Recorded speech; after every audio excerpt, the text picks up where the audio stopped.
wa qatlan nafsil lati harramallahu illa bil haqq, membunuh orang lain dengan cara yang tidak benar, membunuh orang yang diharamkan oleh Allah Subhanahu wa taala untuk melakukannya kecuali dengan alasan yang benar.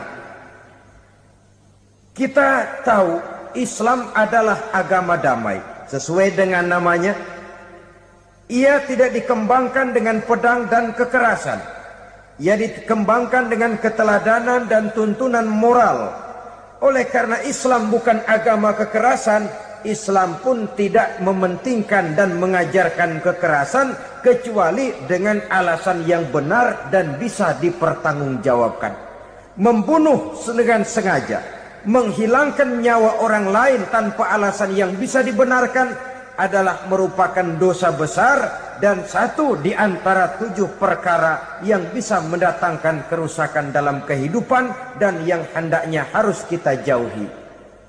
Saudara-saudara kaum muslimin rahimakumullah, beberapa waktu yang lalu di sebuah kota kecil yang indah bernama New Auckland.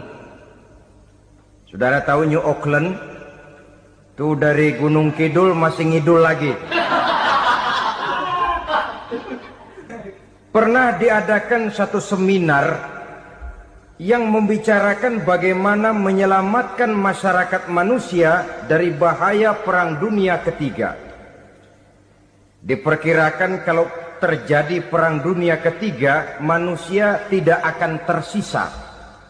Sebab apa? Pada waktu itu, cadangan nuklir yang dimiliki oleh bersama Amerika dan Rusia konon sudah sanggup memusnahkan 6 miliar manusia pada saat jumlah manusia baru 5 miliar. Jadi kelebihan nuklir dunia ini. Kalau terjadi Perang Dunia Ketiga, sulit manusia untuk tersisa. Maka dibahaslah di dalam seminar itu, wah, supaya tidak terjadi Perang Dunia Ketiga, maka perlombaan membuat senjata-senjata canggih, alat-alat pembunuh modern harus segera dibatasi. Dibahas, tidak mungkin kita membatasi perlombaan membuat senjata. Kenapa? Makin maju ilmu dan teknologi, makin canggih senjata yang ditemukan. Atom sudah meningkat menjadi nuklir, nuklir sudah meningkat menjadi neutron, dan kita tahu bom yang bernama neutron ini bom yang cukup membunuh tanpa perlu merusak. Artinya kalau dia diledakkan di kota kita ini, bangunan utuh, jembatan tidak ambruk, rumah-rumah tetap berdiri, tapi semua yang bernama hidup mati. Itu katanya lebih sopan dari bom atom. Sebab kalau si atom ini sudah membunuh, merusak pula. Neutron cukup membunuh saja tanpa perlu merusak. Jadi majunya senjata-senjata teknologi sebagai akibat yang logis dari kemajuan ilmu pengetahuan ini tidak bisa kita batasi. Dan memang sebenarnya yang bahaya bukan senjatanya, tapi manusia yang mengendalikan senjata itu. Mereka kembali kepada prinsip the man behind the gun. Bukan senjatanya yang bahaya, tapi manusia yang mengendalikan senjata itu yang bahaya. Walaupun senjatanya modern, katakanlah model M16 umpamanya, kalau yang mengendalikannya orang beriman, insya Allah aman. Tapi biar megang cuma senapan angin, kalau yang megang orang brutal, ngeri kita deket-deket.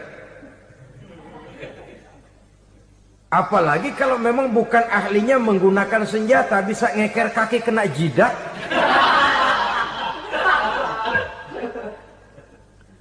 Mereka kembali kepada prinsip lama yang tetap baru. Bukan senjatanya yang harus dibatasi, manusia yang mengendalikan senjata itu yang perlu dibicarakan. Nah, kalau begitu, agar manusia tidak mempergunakan senjata sewenang-wenang, apa yang harus kita lakukan? Ya, manusianya harus bermoral. Ya, tapi moral yang mana? Di dunia ini banyak ajaran tentang moral. Itu pun mudah saja. Di sini kan kita undang saja ahli dari berbagai agama untuk membicarakan konsep perdamaian menurut agamanya masing-masing. Baik, setuju itu, setuju. Maka tampillah para ahli agama, mereka kembali kepada prinsip moral daripada konsep yang terkandung di dalam ajaran agama untuk menegakkan perdamaian.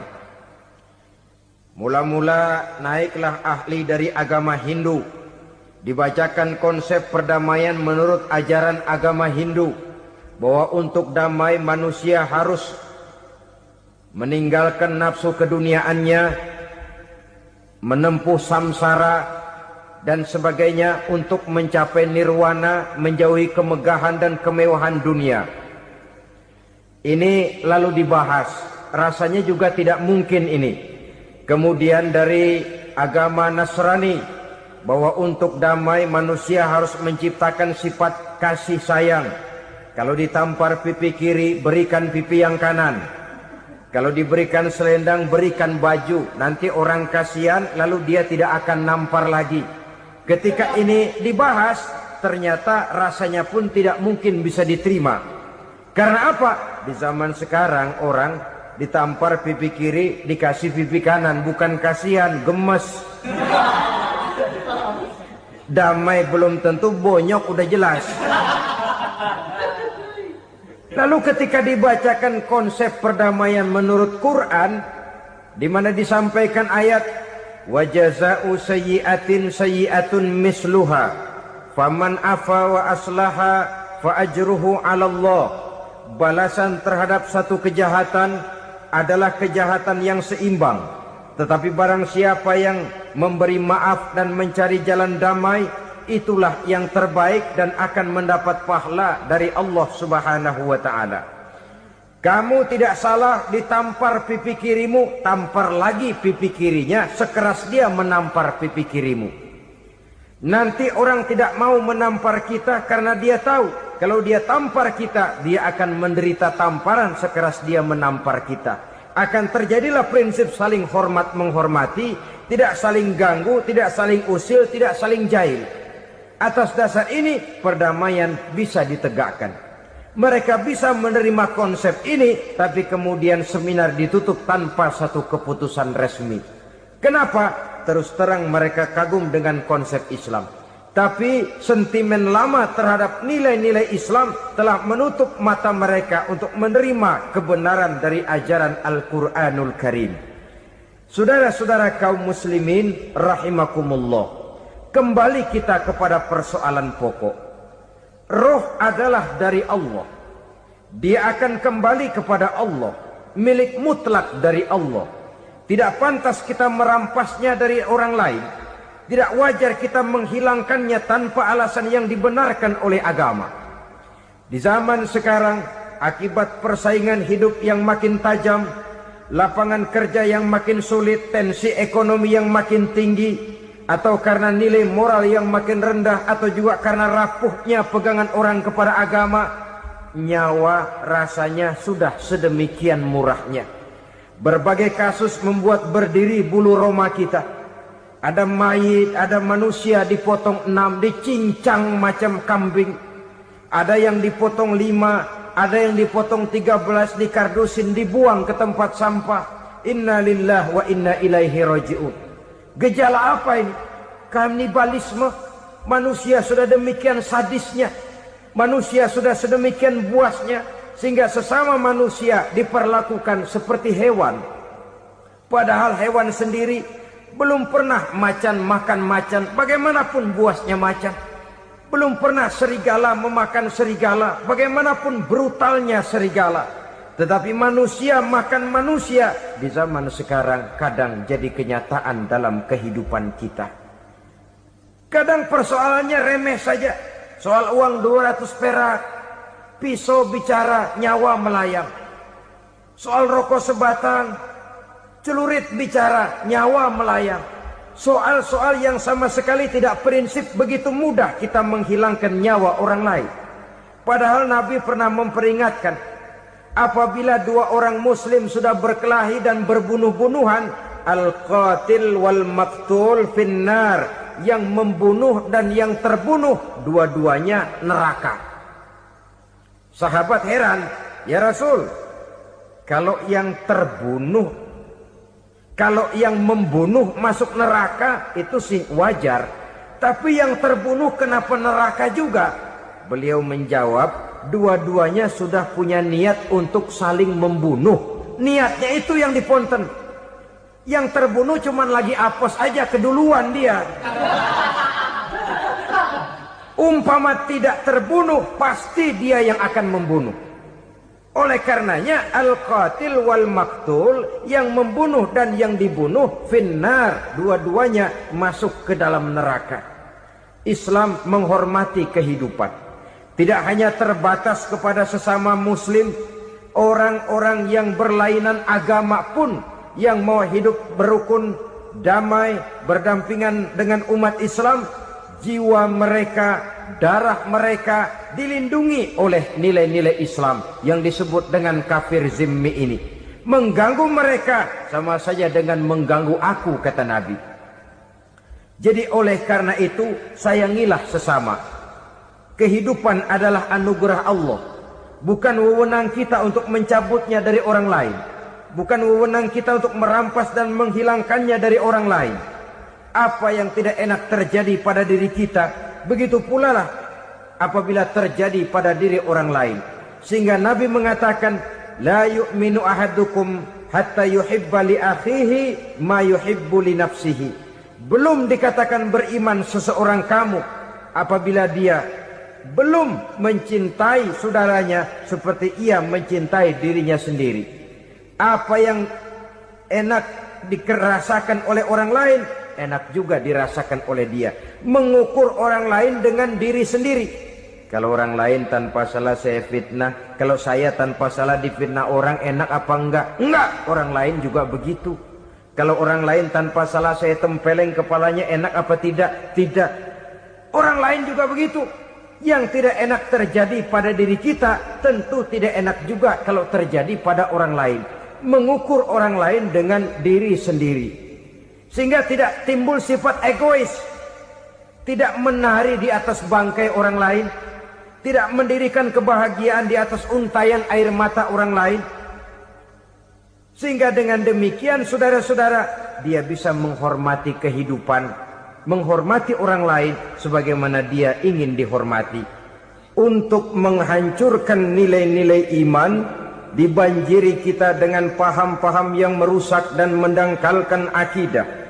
Baik ia bernama materialisme, baik ia bernama sekularisme, baik ia bernama banjirnya maksiat dan munkarat, baik ia bernama banjirnya peradaban dan kebudayaan yang menghancurkan moral daripada anak-anak kita, sedikit demi sedikit melenturkan dan melunturkan nilai-nilai keimanan kita, untuk kemudian pada waktunya nilai iman itu akan bertukar dan berganti menjadi nilai syirik kepada Allah Subhanahu wa ta'ala.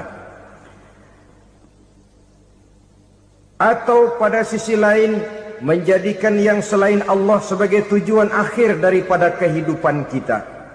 Sedangkan kita sama-sama maklum bahwa di dalam pandangan agama Islam, dosa yang tidak berampun, dosa yang terbesar, termasuk dalam kategori bapak moyangnya dosa, tidak lain adalah syirik, yakni menyekutukan Allah Subhanahu wa ta'ala.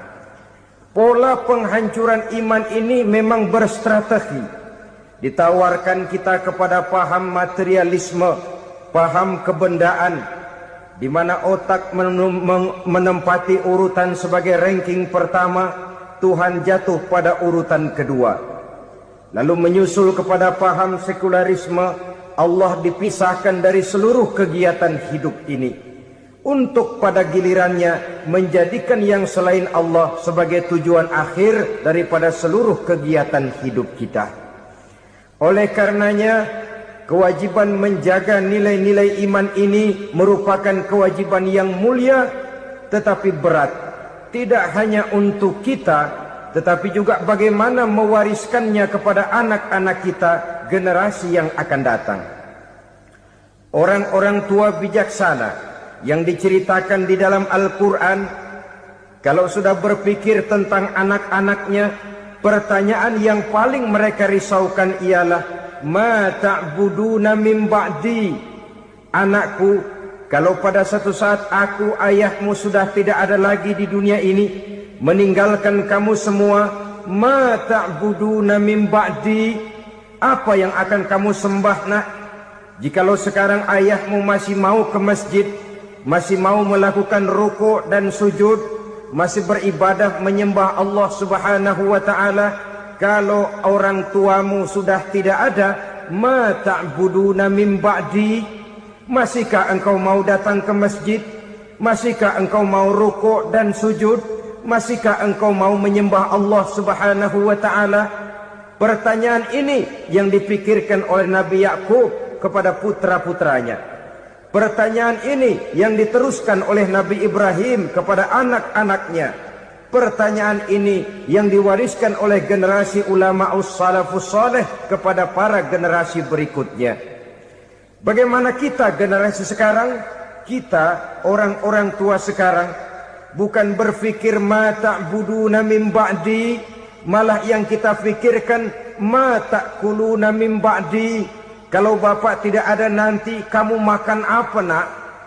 Perkara kamu nyembah apa? Urusan nomor 18. Yang penting kamu nanti hidup bisa makan nak. Maka kita sibuk mewariskan harta kepada anak-anak kita. Kita sibuk mewariskan kebun dan tanah kepada anak-anak kita. Kita sibuk mewariskan pabrik kepada anak-anak kita. Sementara kita lupa mewariskan intan yang paling mahal, mewariskan mutiara yang paling berharga, yaitu nilai iman kepada Allah Subhanahu wa ta'ala. Alangkah baiknya apabila warisan harta, warisan tanah dan kebun, warisan rumah dan pabrik didasari lebih dahulu dengan mewariskan nilai iman kepada Allah Subhanahu wa ta'ala. Sebagai orang-orang tua, kita boleh bersedih kalau anak kita tidak mengerti komputer. Kita boleh bersedih kalau anak kita tidak mengerti matematika. Kita boleh bersedih kalau anak kita tidak mengerti bahasa Inggris. Tapi sewajarnya lebih bersedihlah kita orang tua jikalau mempunyai anak yang tidak kenal Allah sebagai Tuhannya, yang kemudian tidak mau rukuk dan sujud kepada Allah Tuhannya. Itulah kemalangan yang paling malang bila kita meninggalkan generasi yang tidak bertauhid kepada Allah Subhanahu wa ta'ala. Betapapun anak kita tidak ngerti komputer, saudara, paling-paling kerugiannya cuma kerugian dunia. Masuk dia ke alam barzakh, munkar nakir tidak akan sempat tanya kau belajar komputer apa tidak. Kumpul dia di padang mahsyar, malaikat juga tidak akan tanya matematikamu nilainya berapa. Yang ditanya, kau kenal Allah, kau rukuk dan sujud kepadanya, kau pernah datang ke masjid. Oleh karena itu sekali lagi, menjaga nilai iman tidak hanya untuk kita, tetapi juga mewariskannya kepada anak-anak kita, generasi yang akan datang. Sungguh kemalangan yang paling besar apabila kita meninggalkan anak-anak kita. Mereka kita tinggalkan lemah ekonominya, itu tidak baik. Mereka kita tinggalkan lemah otaknya, itu pun akan membuat mereka tertinggal oleh yang lain. Tapi yang paling celaka, jikalau kita tinggalkan mereka dalam kondisi lemah imannya, rapuh akidahnya, tidak baik dan tidak betul keyakinan hidupnya. Oleh karena itu Nabi berpesan, jauhilah 7 perkara yang merusak. Yang pertama, syirik kepada Allah Subhanahu wa ta'ala. Menyekutukan Allah baik dalam ucapan, dalam keyakinan, ataupun dalam perbuatan. Ini perkara pertama yang termasuk 7 perusak besar di dalam kehidupan. Kalau sudah jatuh kita ke lembah syirik, bagaimanapun banyak kebaikan yang kita kerjakan, berjiwa sosial, bertangan pemurah, gemar menolong orang lain, kalau memang dasarnya syirik, maka seluruh kebaikan kita akan hancur, tidak akan ada nilainya dalam pandangan Allah Subhanahu wa ta'ala. Dalam pandangan manusia, mungkin kita dicatat sebagai orang sosial, gemar menolong orang lain, tidak berpangku tangan melihat orang yang mendapat kesulitan. Tapi oleh karena dasarnya syirik, dasarnya tidak mentauhidkan Allah, maka seluruh nilai kebaikan yang kita kerjakan tidak akan ada nilainya dalam pandangan Allah Subhanahu wa ta'ala. Maka jagalah iman kita jangan sampai dihinggapi penyakit syirik yang bagaimana kecilnya sekalipun. Sekali lagi, baik syirik dalam bentuk ucapan, syirik dalam bentuk keyakinan, sampai kepada syirik dalam bentuk perbuatan, kita berhindar kepada sifat-sifat yang sedemikian itu. Karena apa? Dalam satu ayat Quran Allah Subhanahu wa ta'ala menjelaskan, innallaha la yaghfiru ayyushraka bih wa yaghfiru ma duna dzalika liman yasha. Allah tidak akan memberi ampun kepada orang-orang yang menyekutukannya, tapi Allah masih mau memberikan ampun kepada dosa-dosa yang selain itu bagi orang-orang yang dikehendakinya. Dosa selain syirik, apabila kita bertaubat, Allah masih mau mengampuni. Tapi kalau sudah jatuh ke tempat syirik, itu sudah dosa yang tidak berampun. Taubatnya tidak lain melepas syirik, kembali kepada tauhid, berkeyakinan bahwa hanya ada Allah Subhanahu wa ta'ala, Tuhan satu-satunya yang lam yalid walam yulad walam yakul lahu kufuwan ahad. Tidak beranak, tidak pula diperanakkan, dan tidak satupun yang dapat menyerupai Tuhan Allah Subhanahu wa ta'ala. Saudara-saudara kaum muslimin rahimakumullah, bahwa kita di zaman sekarang memang tidak menyembah berhala, ya. Bahwa kita tidak berterang-terangan mengatakan Tuhan lebih dari satu, memang. Bahwa kita tidak berkeyakinan Tuhan itu punya anak atau diperanakkan, tentu. Tapi dalam perbuatan dan i'tiqad, kita kadang-kadang jatuh tanpa kita sadari ke tempat yang bernama syirik ini. Oleh karenanya, di zaman di mana teknologi makin canggih, di mana kemajuan pembangunan makin menjangkau berbagai aspek kehidupan, diperlukan keseimbangan antara kemajuan fisik material dengan kemajuan mental spiritual. Apabila tidak ada keseimbangan, yang terwujud tentulah kepincangan, yang diawali dengan pincangnya cara kita berpikir, sehingga pada akhirnya akan mengarah kepada pincangnya cara kita berbuat dan bertindak di dalam kehidupan kita. Oleh karena itu Nabi berpesan, jauhilah sifat syirik, karena syirik merupakan dosa yang teramat besar. Ini sifat merusak yang pertama. Yang kedua, kata Nabi, wasihra, jauhilah sihir. Sihir ini juga termasuk perkara yang merusak kehidupan. Kita semua sama-sama maklum bahwa sihir sebenarnya bukan persoalan baru. Sejak sebelum datang Islam, sihir itu sudah ada. Di zaman Yunani kuno, sihir ada. Di zaman Mesir kuno, di zaman Cina kuno, dan yang lain-lain yang serba kuno, sihir itu sudah ada. Bahkan para nabi pun, para rasul yang diutus oleh Allah Subhanahu wa ta'ala, senantiasa berhadapan dengan ahli-ahli sihir untuk menguji kebenaran dari misi yang mereka bawa. Sihir adalah perbuatan di luar kebiasaan yang bisa dikerjakan oleh ahlinya dengan bantuan jin atau setan. Hukum mempelajari sihir adalah haram, mengamalkannya lebih haram lagi.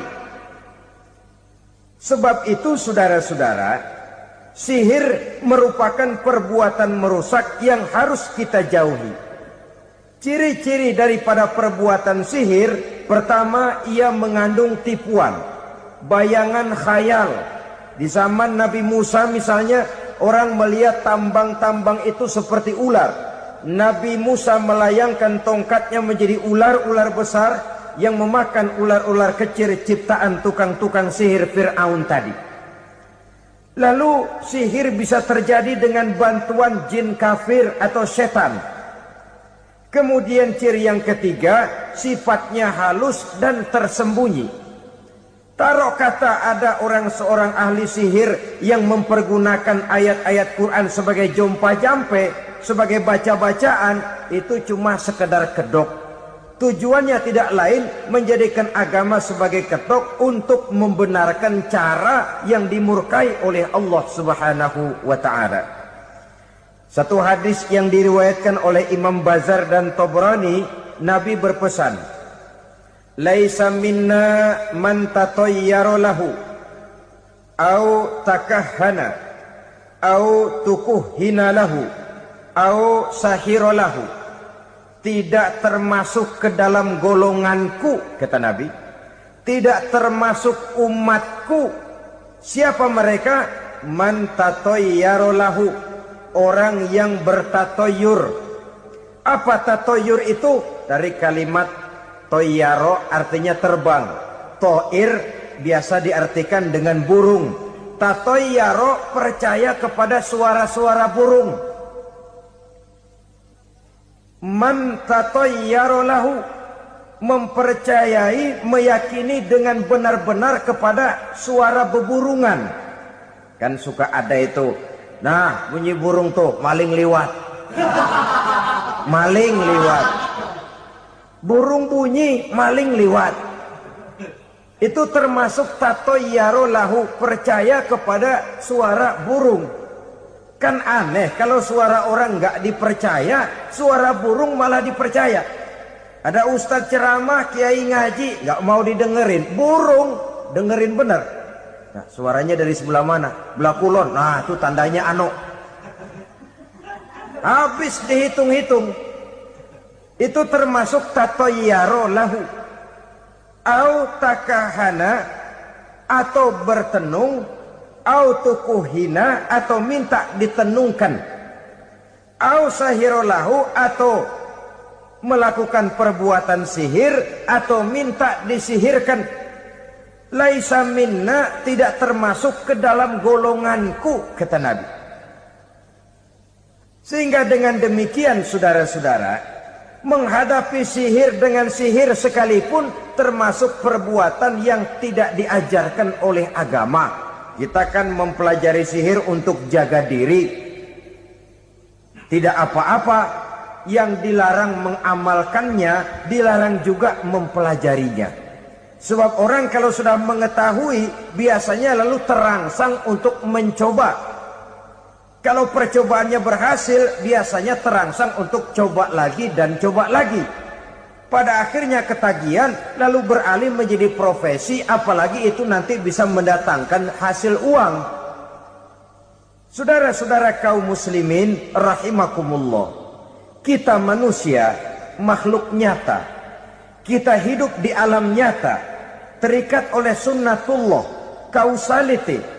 Oleh karenanya, bagi kita keyakinan yang penuh, keikhlasan di dalam bertuhankan Allah, penyerahan diri sepenuhnya hanya kepadanya, itu sudah merupakan obat penangkal yang sangat ampuh agar kita tidak terkena penyakit-penyakit yang dibuat oleh setan dan para pembantunya.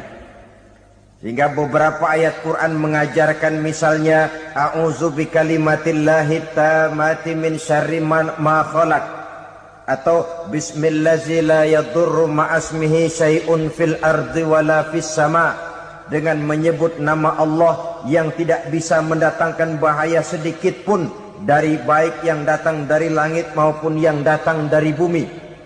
Jiwa yang kosong dari keyakinan yang penuh kepada Allah, jiwa yang penuh was-was dan ragu-ragu, itu yang mudah terserang oleh penyakit-penyakit yang dikerjakan oleh para tukang-tukang sihir, yaitu oleh setan dan seluruh para pembantunya. Kemudian hadis kedua yang diriwayatkan oleh Imam Ibnu Hibban, Nabi bersabda, la yadkhulul jannata mudminu khamrin wala mu'minu bisihrin wala qati'u rahmin. Tidak masuk surga Ini Nabi yang bilang, tidak masuk surga. Siapa itu? Pertama, mudminu khamrin, orang yang berkekalan dalam mabuk. Selalu mudminun itu sudah menjadi perbuatan rutinnya, tidak kapok-kapoknya, teler seumur hidup. Mudminu khamrin, tidak masuk surga orang yang selalu bermabuk-mabukan. Yang kedua, wala mu'minu bisihrin, orang mukmin tapi main sihir.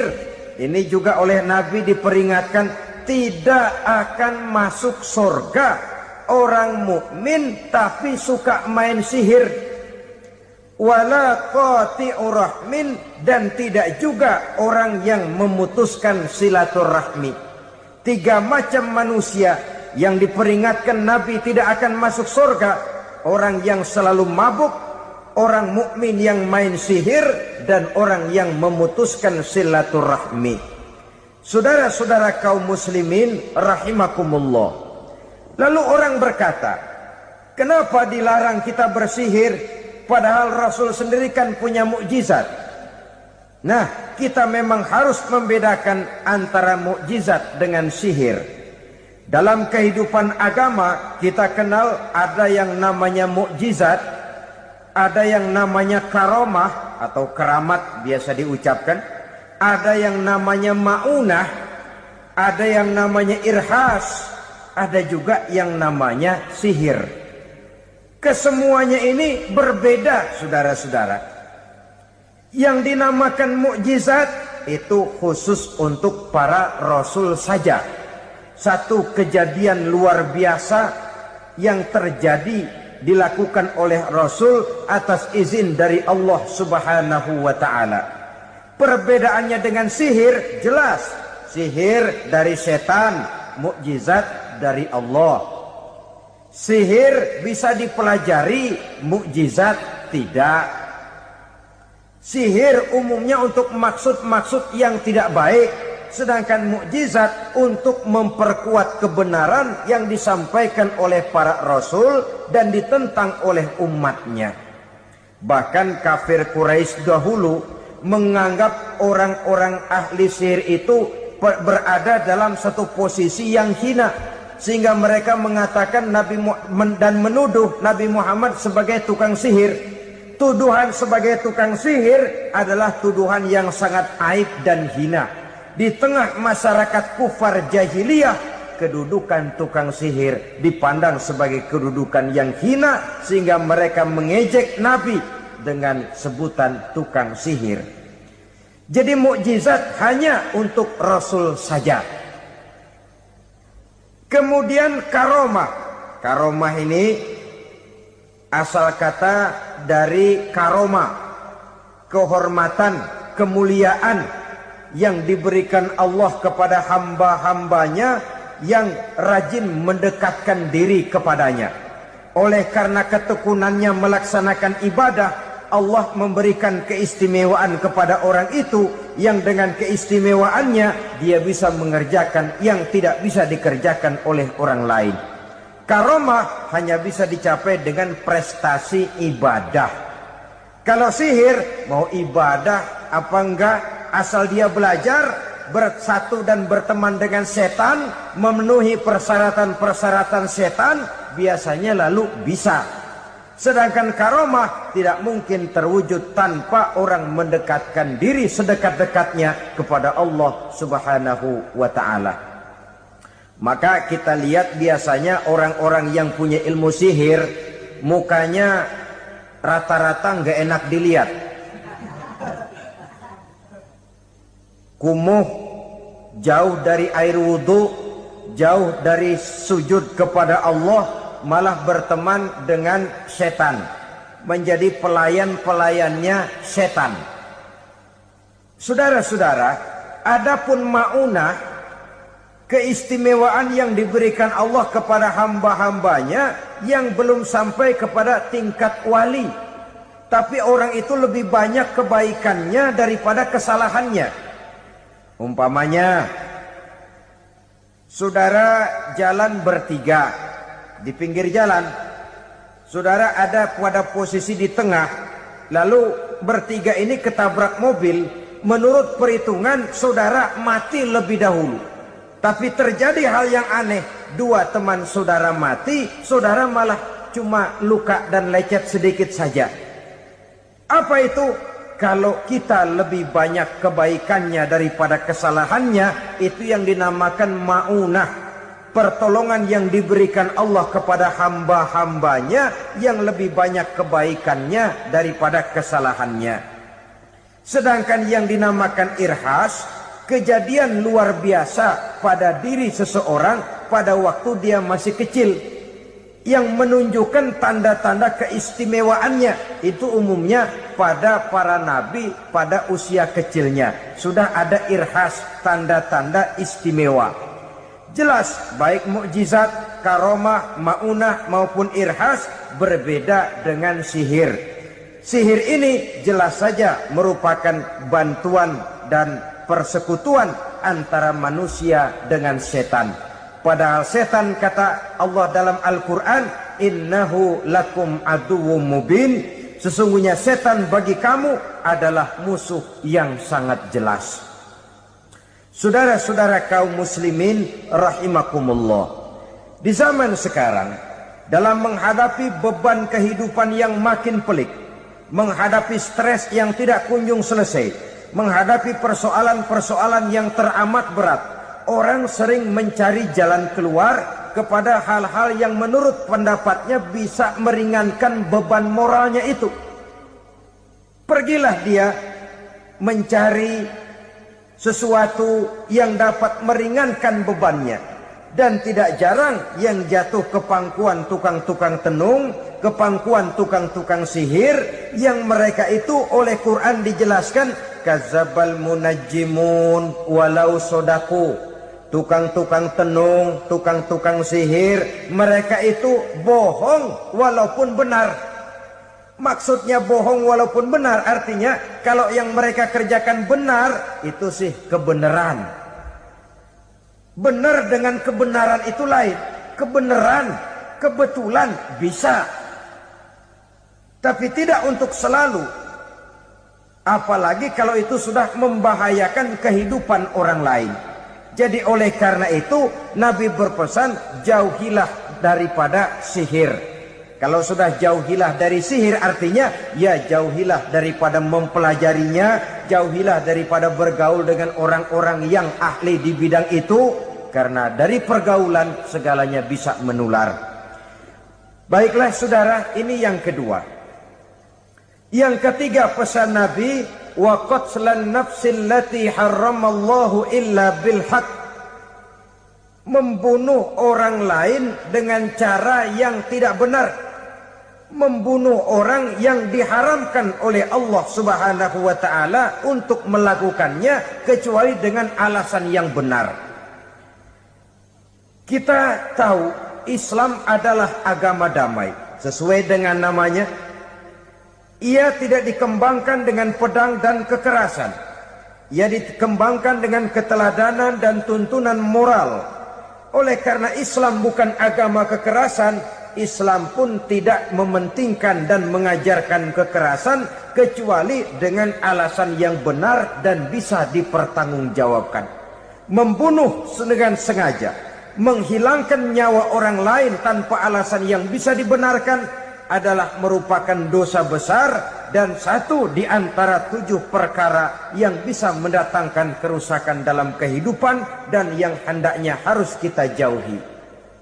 Saudara-saudara kaum muslimin rahimakumullah, beberapa waktu yang lalu di sebuah kota kecil yang indah bernama New Auckland.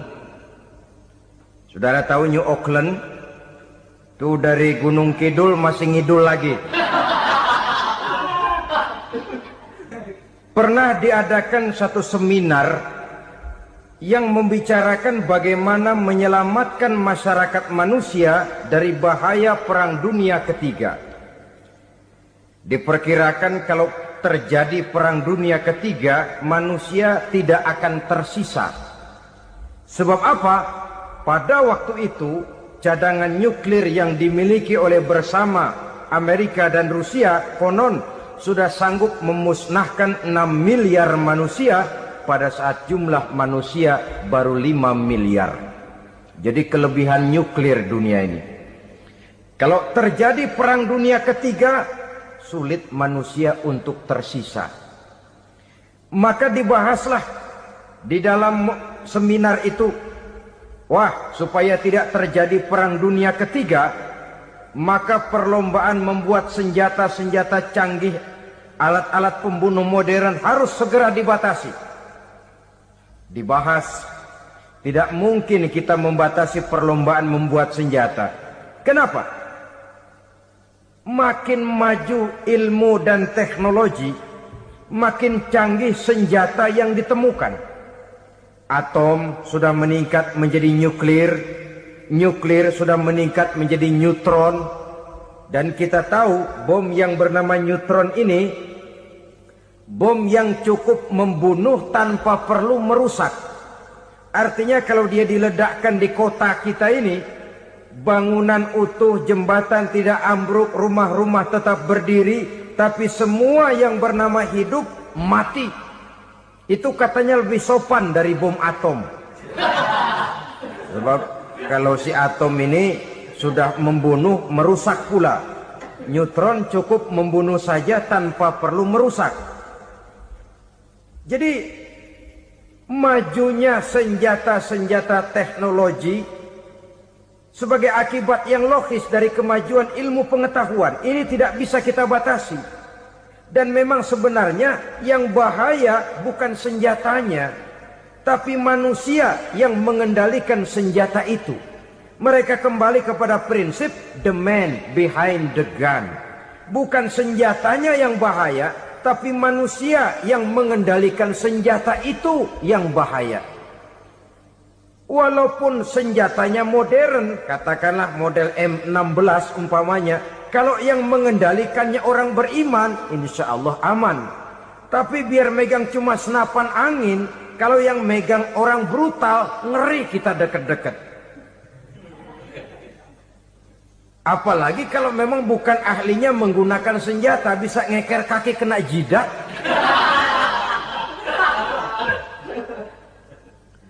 Mereka kembali kepada prinsip lama yang tetap baru. Bukan senjatanya yang harus dibatasi, manusia yang mengendalikan senjata itu yang perlu dibicarakan. Nah, kalau begitu, agar manusia tidak mempergunakan senjata sewenang-wenang, apa yang harus kita lakukan?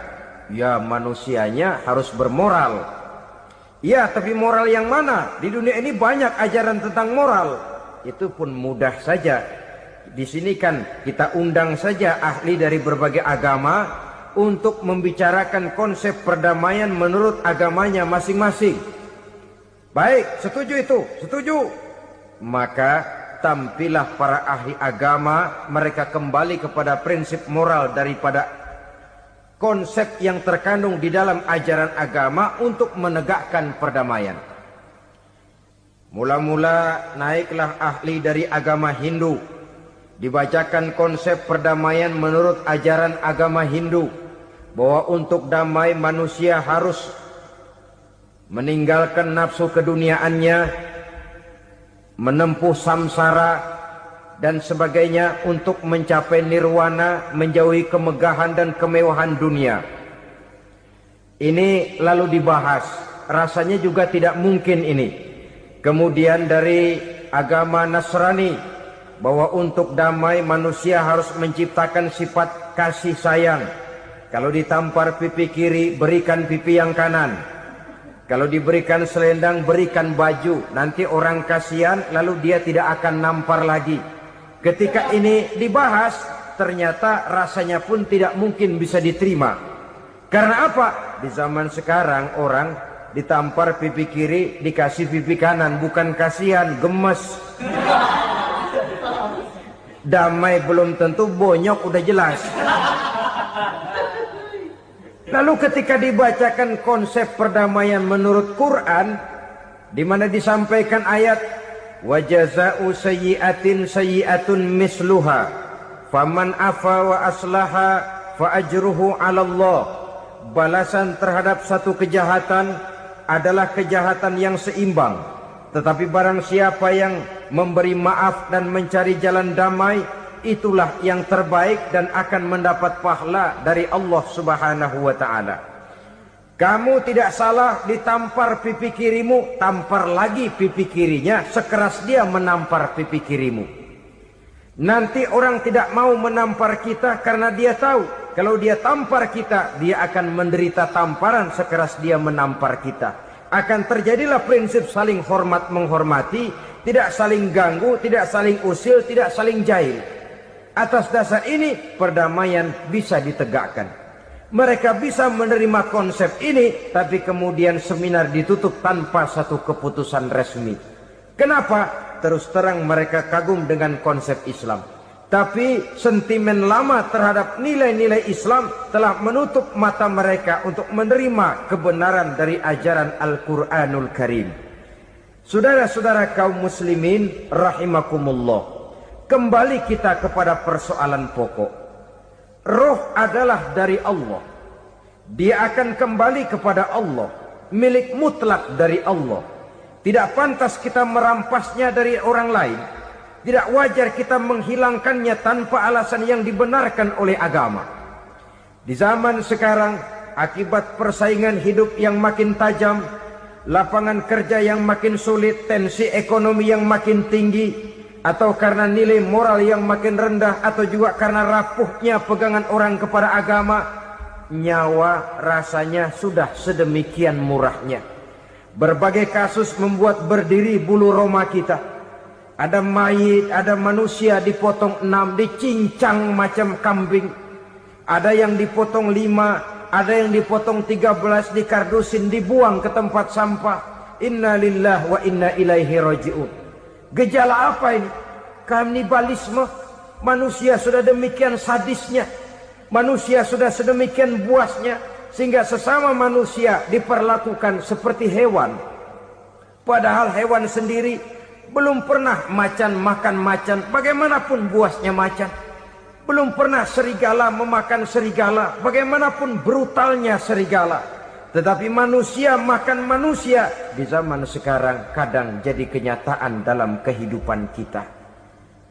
Kadang persoalannya remeh saja. Soal uang 200 perak, pisau bicara, nyawa melayang. Soal rokok sebatang, celurit bicara, nyawa melayang. Soal-soal yang sama sekali tidak prinsip, begitu mudah kita menghilangkan nyawa orang lain. Padahal Nabi pernah memperingatkan, apabila dua orang muslim sudah berkelahi dan berbunuh-bunuhan, al-qatil wal maktul finnar, yang membunuh dan yang terbunuh dua-duanya neraka. Sahabat heran, ya Rasul, kalau yang terbunuh, kalau yang membunuh masuk neraka itu sih wajar, tapi yang terbunuh kenapa neraka juga? Beliau menjawab, dua-duanya sudah punya niat untuk saling membunuh. Niatnya itu yang diponten. Yang terbunuh cuman lagi apes aja, keduluan dia. Umpama tidak terbunuh, pasti dia yang akan membunuh. Oleh karenanya al-qatil wal maktul, yang membunuh dan yang dibunuh finnar, dua-duanya masuk ke dalam neraka. Islam menghormati kehidupan.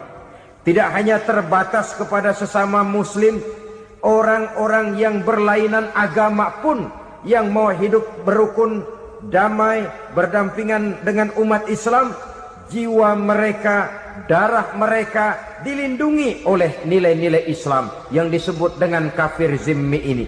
Mengganggu mereka sama saja dengan mengganggu aku, kata Nabi. Jadi oleh karena itu sayangilah sesama. Kehidupan adalah anugerah Allah, bukan wewenang kita untuk mencabutnya dari orang lain, bukan wewenang kita untuk merampas dan menghilangkannya dari orang lain. Apa yang tidak enak terjadi pada diri kita, begitu pula lah apabila terjadi pada diri orang lain. Sehingga Nabi mengatakan, la yu'minu ahadukum hatta yuhibba li akhihi ma yuhibbu li nafsihi. Belum dikatakan beriman seseorang kamu apabila dia belum mencintai saudaranya seperti ia mencintai dirinya sendiri. Apa yang enak dirasakan oleh orang lain, enak juga dirasakan oleh dia. Mengukur orang lain dengan diri sendiri. Kalau orang lain tanpa salah saya fitnah, kalau saya tanpa salah difitnah orang, enak apa enggak? Enggak, orang lain juga begitu. Kalau orang lain tanpa salah saya tempeleng kepalanya, enak apa tidak? Tidak. Orang lain juga begitu. Yang tidak enak terjadi pada diri kita, tentu tidak enak juga kalau terjadi pada orang lain. Mengukur orang lain dengan diri sendiri. Sehingga tidak timbul sifat egois. Tidak menari di atas bangkai orang lain. Tidak mendirikan kebahagiaan di atas untayan air mata orang lain. Sehingga dengan demikian saudara-saudara, dia bisa menghormati kehidupan, menghormati orang lain sebagaimana dia ingin dihormati.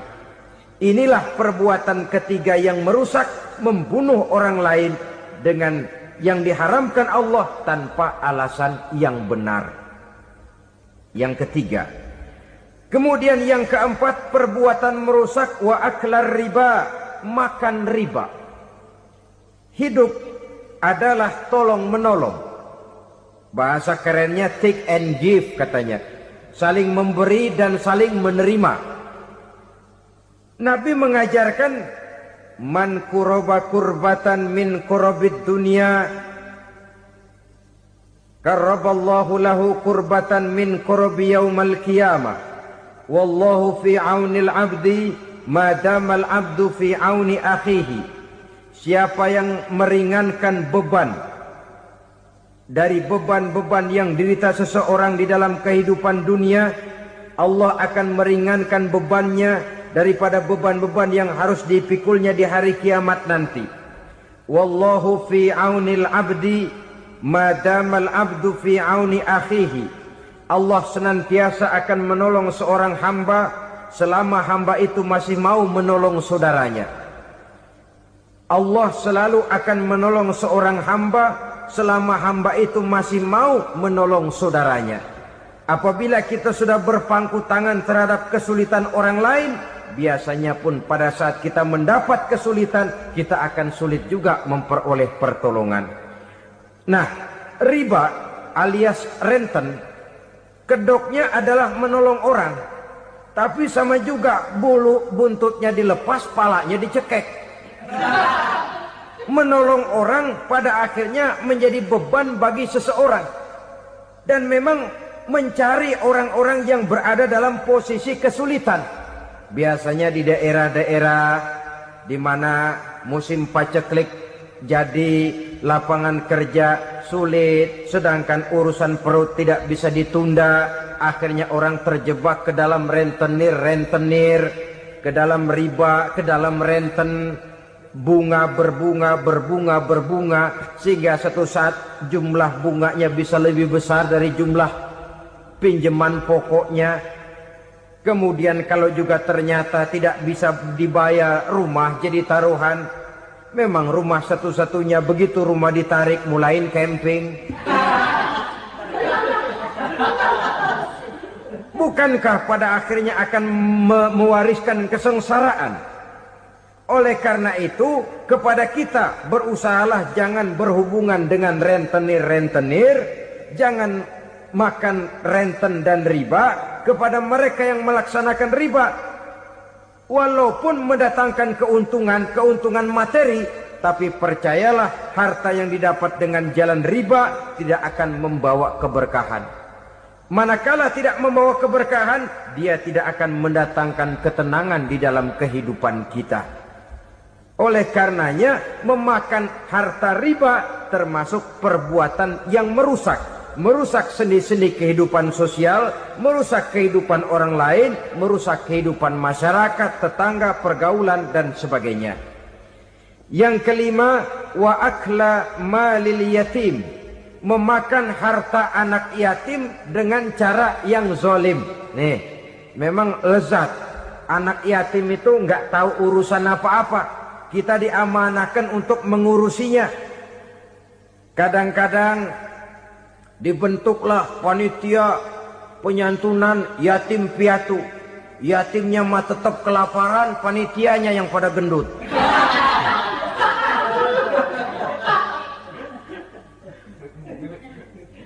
Padahal memakan harta anak yatim termasuk perbuatan dosa besar, dan menjantuni yatim merupakan perbuatan mulia. Nabi mengatakan, ana wa kafilul yatim kahataini yaumal qiyamah. Aku dan orang-orang yang menyantuni anak yatim seperti dua jari ini pada hari kiamat nanti. Dekat sekali. Jikalau ingin di hari akhir nanti dekat dengan Rasul, bersahabatlah dengan anak-anak yatim. Jadilah pengurus anak-anak yatim. Bangunlah panti-panti asuhan yatim. Pada saat bapak ibunya meninggal, kitalah yang menjadi orang tuanya. Bahkan sedemikian besar perhatian Islam terhadap anak-anak yatim ini, sehingga Quran memberikan peringatan, ara'aital ladzi yukadzibu bid-din fadzalikal ladzi yad'ul yatim wa la yahuddu ala ta'amil miskin. Tahukah kamu siapa orang yang mendustakan agama, beragama tapi dianggap dusta, salatnya dusta, puasanya dusta karena agamanya sudah berdusta. Siapa mereka? Fadzalikal ladzi yad'ul yatim, orang yang menyia-nyiakan anak yatim, wala yahuddu ala ta'amil miskin, dan tidak pernah memberi makan kepada orang-orang yang menderita kemiskinan. Menyia-nyiakan, meninggalkan anak yatim termasuk perbuatan yang divonis kita sebagai orang yang mendustakan agama. Saudara-saudara kaum muslimin rahimakumullah, maka sangat dicela mengeksploitir anak-anak yatim, menjadikan mereka sebagai kedok untuk mencari kekayaan pribadi. Tetapi jikalau ikhlas, ganjarannya sangat besar, nilai pahalanya sangat besar. Menyantuni yatim tidak hanya setahun sekali. Kalau Muharram pakai istilah lebaran yatim, dibentuklah panitia, diberilah beras, uang 4-5 ribu rupiah, alhamdulillah. Tapi jangan lupa, si yatim tidak hidup cuma satu hari.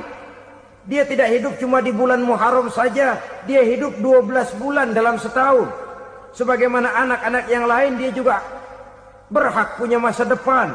Dia juga berhak menikmati bangku sekolah. Dia berhak mengenyam arti dan makna pendidikan. Dia berhak membekali diri dengan ilmu dan pengetahuan, seperti halnya anak-anak yang lain. Maka kita yang diberikan keluasan oleh Allah, ingatlah itu. Bersahabatlah dengan anak-anak yatim, santuni mereka. Perkara setahun sekali di bulan Muharram, alhamdulillah, itu bagus, bin Thayyib alias baik. Tapi tentu dan tentu sekali lagi, si yatim tidak hanya hidup di bulan Muharram. Dia hidup 12 bulan dalam setahun, 24 jam di dalam sehari. Oleh karenanya, menyia-nyiakan mereka pada saat posisi kita memang mampu akan memojokkan kita dalam satu posisi di mana kita dianggap sebagai orang yang mendustakan agama, memakan harta anak yatim dengan cara yang zolim. Bapaknya udah meninggal, kebunnya lebar, anaknya dikelecehin. Nah, dah kamu nggak usah pusing, nanti saya yang ngurus. Akhirnya bukan ngurus, nguras. Si yatim mungkin tidak tahu bahwa dia disia-siakan, haknya diambil, miliknya dizolimi. Tapi Allah yang akan membalasnya dengan seadil-adilnya. Maka makan harta anak yatim biasanya balasannya tokcer bin paten. Nggak banyak selang tempo itu, nggak percaya cobain dah. Nyobain aja kan nggak bayar, umpama memakan harta anak yatim dengan cara yang zolim, ganjarannya biasanya kontan. Kenapa? Ratapan si miskin, untayan air matanya, jeritan kepedihan hatinya, membuka pintu langit, permohonannya diijabah, getaran hatinya didengarkan oleh Allah, maka balasannya biasanya kontan, spontan, tidak menunggu waktu terlalu lama. Itu di dunia, belum lagi di akhirat nanti. Bukankah dalam riwayat Mi'raj diceritakan Nabi melihat di neraka itu orang perutnya sebesar rumah. La haula wala quwata. Itu perut kayak rumah, bagaimana jalannya tuh orang. Dan memang gak jalan, diseret-seret oleh malaikat di neraka itu. Hancur perutnya, amburadul itu perut. Berantakan isinya, dibulatkan lagi, diseret lagi, hancur lagi, dibulatkan lagi. Sampai Nabi tanya, orang itu begitu berat siksanya kenapa ya Jibril? Itu Muhammad, waktu di dunia dulu rakus banget makan harta anak yatim. Begitu vonisnya, begitu menyedihkan nasibnya di akhirat. Tapi di dunia pun ketidakberkahan itu sudah membayangi kehidupannya. Oleh karena itu, kepada saudara-saudara yang mendapat titipan anak yatim, berbahagialah, karena semulia-mulia rumah adalah rumah yang di dalamnya ada anak yatim yang disantuni. Sehina-hina rumah adalah rumah di mana di dalamnya ada anak yatim yang disia-siakan. Begitu kata Nabi kita. Rumah yang paling mulia dalam pandangan Allah, rumah yang di dalamnya ada anak yatim yang disantuni. Rumah yang paling hina dalam pandangan Allah, rumah yang di dalamnya ada anak yatim yang nasibnya disia-siakan. Berbahagialah saudara apabila menjadi penyantun anak-anak yatim, pelindung mereka, sehingga mereka mempunyai masa depan sebagaimana anak-anak lainnya. Rasulullah sendiri sedemikian peka terhadap keadaan anak-anak yatim, karena beliau sendiri memang mengalami. Umur 6 bulan dalam kandungan ibu, beliau sudah ditinggalkan oleh ayahnya. Pada saat berusia 6 tahun, ibu sudah meninggal. Yatim piatu dalam usia di mana beliau sedang perlu belas kasih seorang ibu dan pengertian seorang bapa. Kepekaan itu lalu timbul, bahkan kemudian sampai kepada beliau berkata, aku dan orang yang menyantuni anak yatim seperti jari tengah dan jari telunjuk di hari akhirat nanti. Sedemikian dekatnya. Baiklah ya, jadi yang kelima, memakan harta anak yatim. Jauhi, karena ini perbuatan yang merusak. Yang keenam, watawalli yaumaz zahfi, melarikan diri pada hari pertempuran. Apa ini? Khianat. Tidak konsekuen dengan konsep perjuangan. Pada mulanya keras benar teriak, berantas korupsi, ganyang korupsi. Cuma karena belum dapat giliran. Begitu dia naik dapat kesempatan, korupsinya lebih edan dari yang diteriakinya. Ini termasuk tawalli yaumaz zahfi, berpaling pada hari peperangan. Di saat menghadapi musuh, kalau belum kelihatan musuh, teriaknya nyaring bener. Jangan takut demi kebenaran sampai titik darah yang paling penghabisan. Musuh belum kelihatan. Begitu musuh sudah kelihatan, paling dulu lari ke belakang.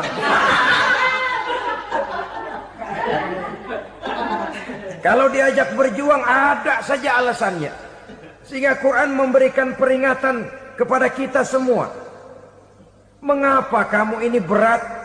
Kalau sudah diajak berjuang di jalan Allah, kakimu seperti terhunjam berakar di perut bumi. Berat untuk melangkah berjuang. Lari dari pertempuran tidak konsekuen dengan konsepsi perjuangan. Mau enaknya saja. Dalam kondisi yang sulit lalu berpangku tangan. Ini termasuk ciri munafik yang di dalam Al-Quran disindir dengan bahasa kullama adha'a lahum masyaufi wa iza azlama alaihim qamu. Waktu terang mereka jalan, giliran gelap mereka mandek. Artinya, maksudnya, kalau giliran ada untungnya aja, rame-rame teriak Islam. Tapi begitu diminta berjuang, dituntut berkorban, rame-rame mundur. Waktu dilihat di Islam ada untungnya, rame-rame teriak Islam. Pak, saya Islam banget, Pak. KTP saya Islam, Pak. Pokoknya Islam banget dah. Tapi ketika diminta berjuang, dituntut sedikit berkorban, rame-rame mengundurkan diri. Tahun 65 PKI berontak. Waduh, waktu itu jadi orang Islam untung itu. Nggak dikejar-kejar, aman. Masjid rame, mobil-mobil mewah parkir di depan musola dan masjid. Kenapa? Waktu itu asal udah ke masjid aman. Islam selamat, untung. Tapi begitu keadaan aman, yang parkir di musola sepeda butut melulu.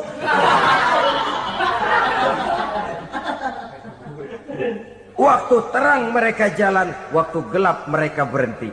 Dikala di Islam ada untungnya, baru wah Islam bagus, Islam hebat. Tapi waktu dilihat ada kerugian, jangan bawa-bawa Islam dah. Jangan bicara soal Islam, ini kan bukan soal agama, bukan soal agama. La haula wala quwata illa billah. Beragama kita ambil talfik fid din, mengambil yang enteng-enteng saja dalam urusan beragama ini. Tidak konsekuen kita dengan Islam kita. Seolah kita mau memilih mana yang terasa cocok sama selera kita, kita teriak Islam. Beratan aja dikit, rame-rame berpaling. Itu termasuk tawalli yaumaz zahfi. Para pengkhianat, mental-mental hipokris. Tidak mungkin kita membatasi perlombaan membuat senjata. Kenapa? Makin maju ilmu dan teknologi, makin canggih senjata yang ditemukan. Atom sudah meningkat menjadi nuklir, nuklir sudah meningkat menjadi neutron, dan kita tahu bom yang bernama neutron ini bom yang cukup membunuh tanpa perlu merusak. Artinya kalau dia diledakkan di kota kita ini, bangunan utuh, jembatan tidak ambruk, rumah-rumah tetap berdiri, tapi semua yang bernama hidup mati. Itu katanya lebih sopan dari bom atom. Sebab kalau si atom ini sudah membunuh, merusak pula. Neutron cukup membunuh saja tanpa perlu merusak. Jadi majunya senjata-senjata teknologi sebagai akibat yang logis dari kemajuan ilmu pengetahuan ini tidak bisa kita batasi. Dan memang sebenarnya yang bahaya bukan senjatanya, tapi manusia yang mengendalikan senjata itu. Mereka kembali kepada prinsip the man behind the gun. Bukan senjatanya yang bahaya, tapi manusia yang mengendalikan senjata itu yang bahaya. Walaupun senjatanya modern, katakanlah model M16 umpamanya, kalau yang mengendalikannya orang beriman, insya Allah aman. Tapi biar megang cuma senapan angin, kalau yang megang orang brutal, ngeri kita deket-deket. Apalagi kalau memang bukan ahlinya menggunakan senjata, bisa ngeker kaki kena jidat.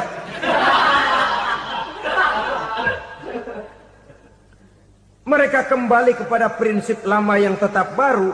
Bukan senjatanya yang harus dibatasi, manusia yang mengendalikan senjata itu yang perlu dibicarakan. Nah, kalau begitu, agar manusia tidak mempergunakan senjata sewenang-wenang, apa yang harus kita lakukan? Ya, manusianya harus bermoral. Ya, tapi moral yang mana? Di dunia ini banyak ajaran tentang moral. Itu pun mudah saja. Di sini kan kita undang saja ahli dari berbagai agama untuk membicarakan konsep perdamaian menurut agamanya masing-masing. Baik, setuju itu, setuju. Maka tampillah para ahli agama, mereka kembali kepada prinsip moral daripada konsep yang terkandung di dalam ajaran agama untuk menegakkan perdamaian.